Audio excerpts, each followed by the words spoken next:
చర్చలు జరగకుండానే కండో కప్పారు, సముచిత స్థానం కల్పిస్తున్నారు, పట్టభద్రుల యొక్క మేనిఫెస్టోను అమలుపరచడంలో వారధిగా ఉంచుతానన్నారు. కానీ అది జరగలేదు కాబట్టి నేను ఈ నిర్ణయం తీసుకున్నాను. సార్, మీరు కండవ కప్పే రోజు మీ యొక్క కార్యాచరణ ఎందుకు ప్రకటించలేకపోయారు? అదే రోజు సాయంత్రం మరుసటి రోజు ఇంకా సమయం ఎందుకు పట్టింది సార్? నేను ఒక పట్టభద్రుల యొక్క హామీ నెరవేర్చే ఒక ఆశాజీవిగా, ఒక ముఖ్యమంత్రి స్థాయిలో అత్యంత బిజీగా ఉండే ఒక వ్యక్తి, ఒక సీనియర్ మంత్రిగా అత్యంత బిజీగా ఉండే ఒక వ్యక్తి, ఆ వ్యక్తిని సంప్రదించి ఇంకొక తగినంత సమయం ఇచ్చి ఆ సమయం దాటిన తర్వాత నేను ఈ నిర్ణయం తీసుకోవడం జరుగుతుంది. అంటే తగినంత సమయం ఇవ్వడం అనేది ఒక న్యాయమైన విషయం ఎవరికైనా. కానీ ఒక ఆలోచన రావడం అనేది అతి తొందరలో రాకుండా, తొందరపడకుండా పూర్తి స్థాయిలో నిర్ణయించుకొని చెప్పడం కూడా ఒక మనిషి యొక్క లక్షణం అని అనుకుంటున్నాను. నామినేషన్ 12 తారీఖు రోజు నాకు సెక్రటరియట్లో జరిగింది అది. కానీ ఈరోజు అది నాకు అవమానంగా భావిస్తున్నాను. కానీ ఏదైతే సబ్బండ వర్గాల నుంచి నాకు మద్దతు ఉన్నదో ఆ మద్దతు ప్రకారంగా నేను కొనసాగుతున్న క్రమంలో నాకు ఏదైతే మేనిఫెస్టో పాయింట్స్ ఏవైతే అద్భుతంగా ఉన్నాయో వాటిని అమలుపరచాలనే ఉద్దేశంలో ఉన్న క్రమంలో హామీలన్నీ నెరవేరుస్తారనే ఆశ, అటువంటి హామీ ఆ సమయంలో దొరికిందనుకొని నేను విత్డ్రా చేసుకోవడం జరిగింది. అది ఎవరి స్వార్థం కోసము?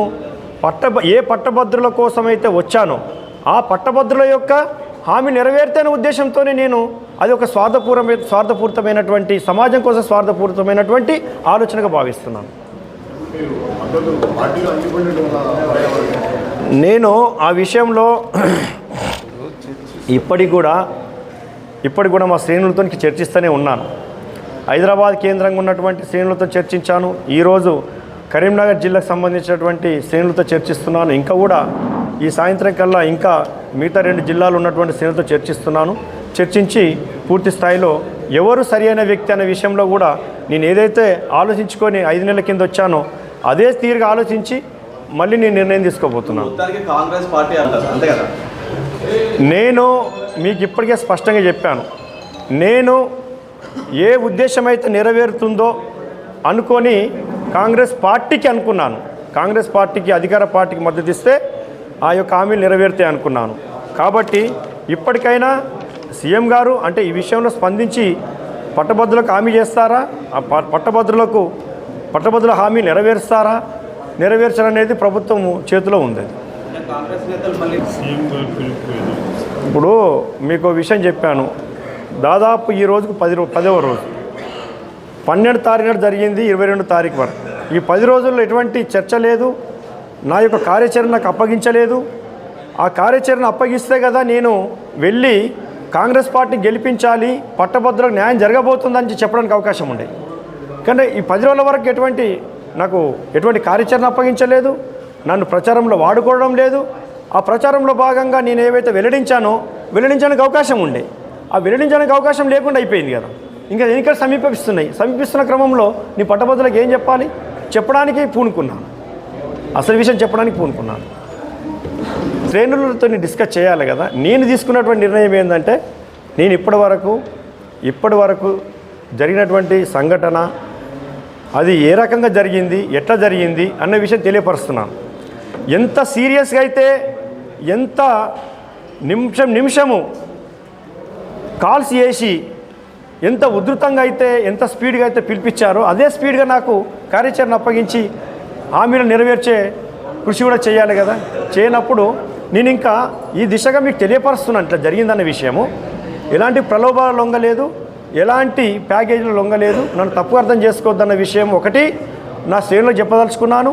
రెండవది, నన్ను నమ్మి నాకు గట్టి నిలబడ్డటువంటి నా శ్రేణులకు నేను కృతజ్ఞతలు చెప్పదలుచుకున్నాను ఈ సందర్భంగా. అది మెజారిటీగా నా శ్రేణులు నిర్ణయించాలని నేను కోరుకుంటున్నాను. మెజారిటీగా నా శ్రేణులు నిర్ణయించిన ప్రకారం నడుచుకుంటాను. మేనిఫెస్టో ఇప్పుడు ఏ అంశాలైతే జర్నలిస్టులకి 10 రోజుల్లో నాతోని సవివరంగా చర్చించి మీరు వెల్లడించిన అంశాలు ఏవైతే ఉన్నాయో వాటి మేము అంగీకరిస్తున్నాము, వాటిని మీరు వెల్లడించి అమలు దిశగా మీరు ముందు తీసుకుపోండి అని చెప్పలేదు. రెండవది, ఆ దిశగా నాకు ప్రచారానికి మీరు తోడుండాలని మీ శ్రేణులని కూడా అందరినీ హోల్డ్ చేసి వాళ్ళది యాక్టివ్ చేయడం కూడా చెప్పలేదు. ఈ రెండు అంశాలు జరగనందుకే కదా నేను ఇప్పుడు మీడియా ముందుకు వచ్చేసి అవి ఎలక్షన్ సమీపిస్తున్న క్రమంలో ఒక మేనిఫెస్టో అన్నప్పుడు ఈ నోటిఫికేషన్ రాగానే లేదా నామినేషన్ యాక్సెప్ట్ అవ్వగానే మనము మేనిఫెస్టోని వెల్లడిస్తాం. నేను మేనిఫెస్టో 50 పాయింట్ల మేనిఫెస్టోలో కొన్ని మాత్రమే జర్నలిస్ట్ అని చెప్పి తెల్లకోటు నల్లకోటు నిరుద్యోగులు మహిళా ఉద్యోగినులు గిగ్ వర్కర్సు సంఘటిత వర్కర్సు అసంఘటిత రంగాల్లో పనిచేస్తున్న వారు ప్రైవేట్ ఉద్యోగాల్లో పనిచేస్తున్న ప్రైవేట్ సెక్టార్లో పనిచేస్తున్న వారు ఇట్లా ఎన్నో రంగాల్లో పనిచేస్తున్న వాళ్ళ విషయం నేను వెల్లడించాను. కాబట్టి ఇంకా పూర్తి స్థాయి మేనిఫెస్టో నేను ఈ 5 రోజులు నేను వెల్లడించేవాడిని, దాన్ని అమలు దిశగా కొనసాగించేవాడిని. మీరు ఎప్పుడు ప్రకటించబోతున్నారు మీ యొక్క నిర్ణయాన్ని?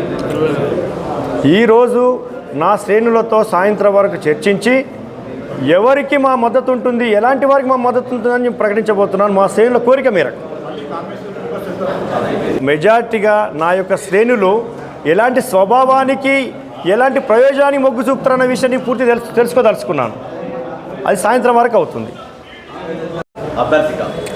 నా జీవితంలో బడుగు బలహీన వర్గాల జీవిగా నేను ఏదైతే సమస్యల పట్ల అవగాహన కలిగించుకున్నానో, సమస్యల పట్ల అవగాహన పొందానో అలాంటి వ్యక్తులకే నా యొక్క మద్దతు ఉంటుంది.